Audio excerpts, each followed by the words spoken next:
today's video. So maglalakad na muna tayo ngayon papunta sa work natin. Ito na pala yun, banda. Dumaan muna tayo. Medyo madilim ang panahon. Kasi 5 AM ako umalis papunta sa trabaho. So yan na, medyo madilim yung video natin dyan. Kasi wala pa masyadong ilaw. At saka nasa gilid muna tayo ng kalsada para papunta sa trabaho natin. So dyan medyo madilim pa. Nandyan yung school. Diyan ako dumadaan minsan kasi yan lang, wala namang ibang daanan kundi dyan lang. So yun, medyo madilim pa tayo, may mga ilaw pa ng sasakyan dyan. Yan, naglalakad lang tayo, exercise sa umaga. So yan, hindi natin maano niya na kumbaga exercise kasi may mga sasakyan naman. Kaso hindi naman dumadaan din sa papuntang work natin. So ganun lang din, sasakay tayo, bababaan tayo. Exercise, ilakad na lang natin para maging exercise yung katawan natin. Naglalakad lang sa umaga, no? So 3:30 AM pala tayo nagigising, tapos umalis tayo papunta sa duties 5 AM.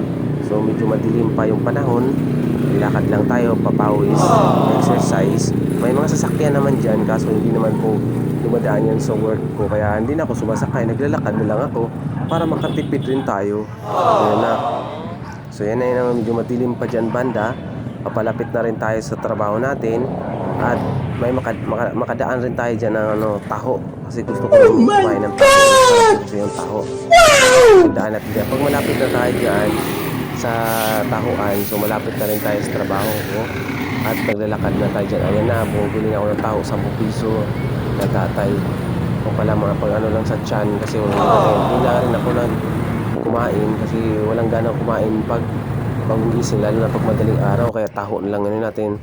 So nakadaan pala tayo dyan bandang area na yan. So wala pang nag-open na tindahan kasi sobrang aga pa ng tindahan. Ayan na, so nakain na natin yung taho. So medyo masarap yung taho talaga, kaya napapalaban tayo sa 10 piso. So yun na yung ano natin pala dyan, naglalakad tayo dyan. So papalapit na tayo kasi ang pasok naman natin is 6 AM. So pag dating natin doon is mga 5:30. So sarap ng kain, sarap talaga ng taho nila. So ayan na, nandito na pala tayo sa may gilid.